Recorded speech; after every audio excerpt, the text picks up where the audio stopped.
go. What a dive and stop, defensive stop by Omicelli, who got down there and broke up the play. It was 2-on-1 at that point, and if Omicelli misses that, we've got a right winger for Mount St. Charles. I didn't catch his number, but he's got a clear shot at Berard in the Hendricken goal. And down 2-0. You can't give up another one. Psychologically, that would be a big mountain. 2:15 to go here in the second period. They will have more of a break between the second and third periods. They resurface the ice, but they got to hang on right now.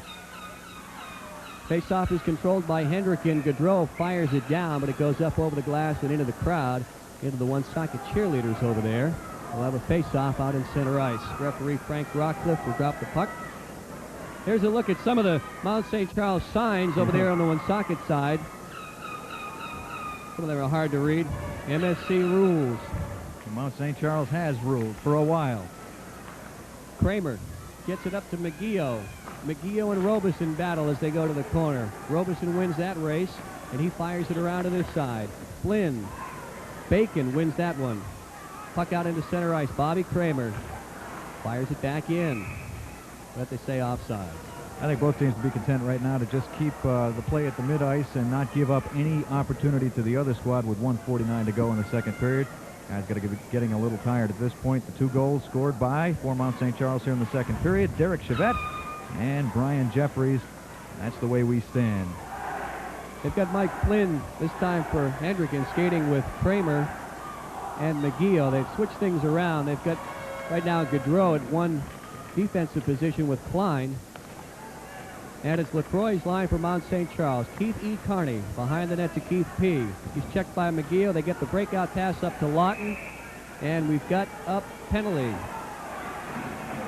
It's a hard check down the left corner. It's going to be probably checking in the offensive zone on McGeough. If so, that's the first time in a while in this series that we've seen that called, but it was a hard hit. In fact, you could hear the boards. You know, they'll let a certain amount of this checking in the offensive zone stuff go, especially in this particular series with these two talented teams. But if you flatten somebody, that's a little bit different, and that's where you cross the line, and the referees have no choice but to call it. And it's a very difficult time in the contest for this to happen, too. With 1:38 to go in the second period, it's going to give Mount St. Charles a power play now for the next 1:30.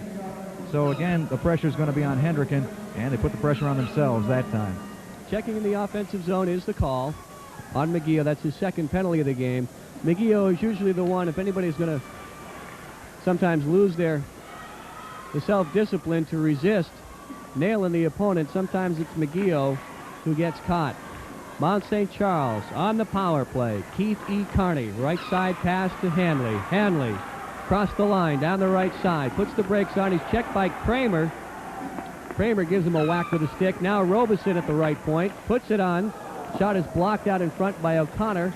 They chase it down. Chevette behind the net. Derek Chevette tries to get it to Hanley, but it's a block. Save on Robeson. Here's Keith Carney. Score!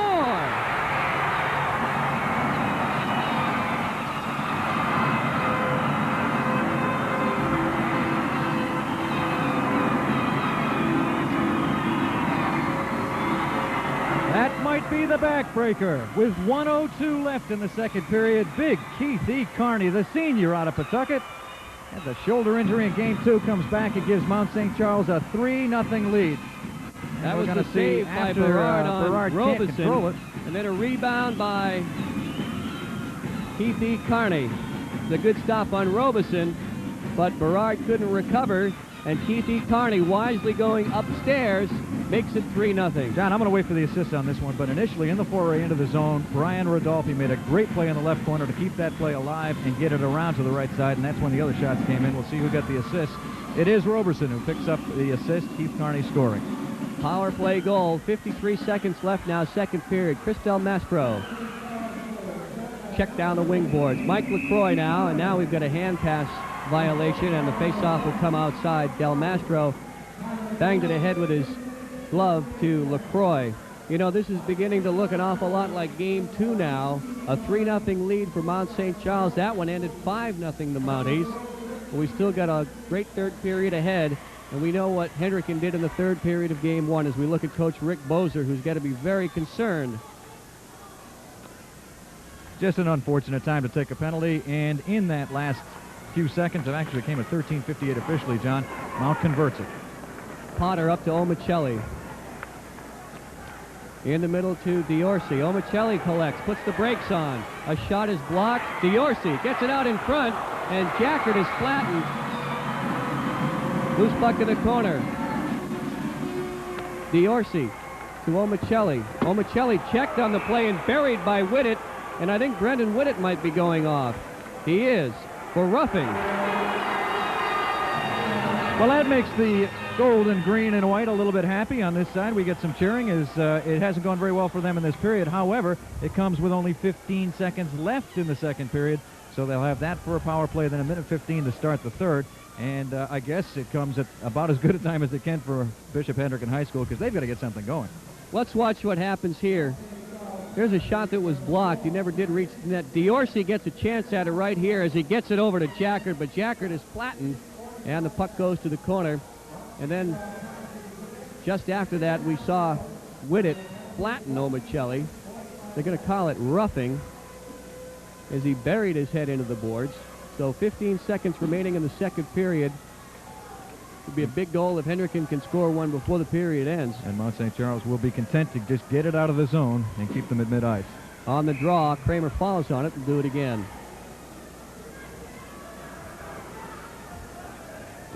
Pat Setta has to feel pretty confident now. His defense has played well in front of him, but they rely on him greatly, and he's got to keep... Flynn. Ooh, shot. Shot and save by Setta. Puck in the corner. Flynn to Gaudreau. To Kramer. Hawks in the power play. The time will run out. There it is.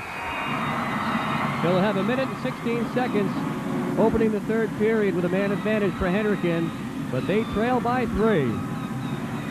So that's the end of the first two periods here. Division I, the Med-A High School Hockey Championship Finals. Our score, Mount St. Charles 3, Bishop Hendricken 2. We'll be right back. 5:27 left, third period. Lawton trying to go around Caccini, forced to the corner. Brian Lawton, Jason Lawton, I mean. Have I been saying Brian Lawton? No, you've been saying Jason, but it's an easy thing to do. We've got a call here with 5:19 left to go in the third period. Great work by Jason. He drew the penalty as he tried to turn the corner around the far side of the goal and tucked one in. He was unsuccessful, but they got Caccini on a high stick, and the Mounts get another power play. Well, it wasn't that long ago in the tradition of the Mount St. Charles. We were saying Brian Lawton. I think we can see what's going to happen here. Behind the net there, coming around. right there. Did you see the high stick to the helmet of Lawton? Okay.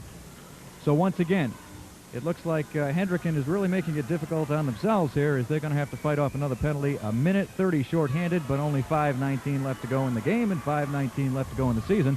Unless they can make a monumental comeback. 3-0 Mount St. Charles leads it. We've got a player down on the ice here. It's Chevette. Chevette just went down. I didn't see if he caught the puck or the stick, but right off the faceoff, he dropped. No one from Hendricken was near him, and he seems to be okay. He's back up immediately. He's probably just... looks like he might have caught the puck. Well, he's going off, and see who they... see if we can take a look, Rick, and see just what happened. There's Chevette on the draw. Now let's see. Kramer... Oh, it was a stick. There, Kramer gets a little stick up in to the chest, or maybe it got up underneath the helmet. I'm not sure. Bobby Kramer's out there with Gaudreau, the penalty-killing forwards. And it's Klein and O'Connor on defense. With a stoppage, the faceoff now outside the circle. 5:14 left to go. Keith Carney drives it in. Comes all the way around to Rodolfi on the left wing boards. In the corner. Checked by O'Connor. Klein has to chase it down along with Hanley. That's Hanley for the Mount. All the way back to Keith Carney. Keith E. to Hanley. Centering pass. LaCroix. Shot missed. Hawks trying to clear. It's Kramer. Up to Gaudreau.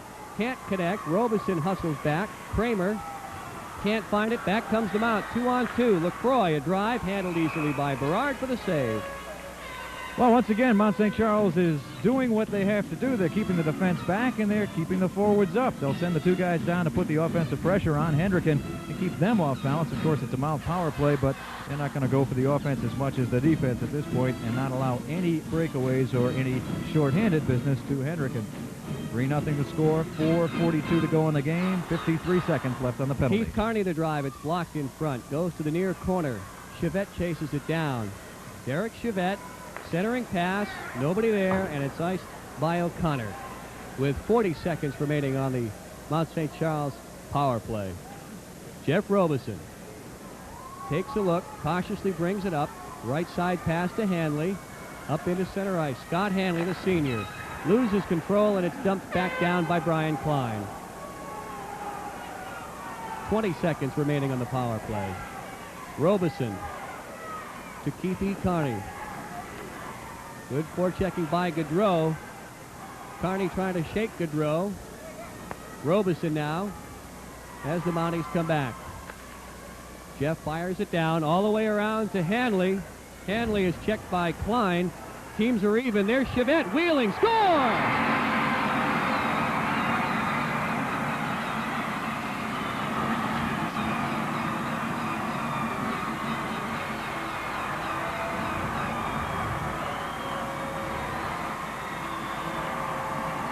Derek Chevette from Mount St. Charles, his second goal of the contest. 4-0 the Mounties have the lead, and that may be the nail in the coffin for Hendricken in this championship series. Quickly, it is now not a power play goal. It was quickly after the teams were even. Chevette got the opportunity in front, picked up the puck, and banged it home. As we'll see here, you got to feel bad for Dave Barrage. Let's see who it was that Chevette wheeled around. He picks up the loose puck. There's Derek. Oh,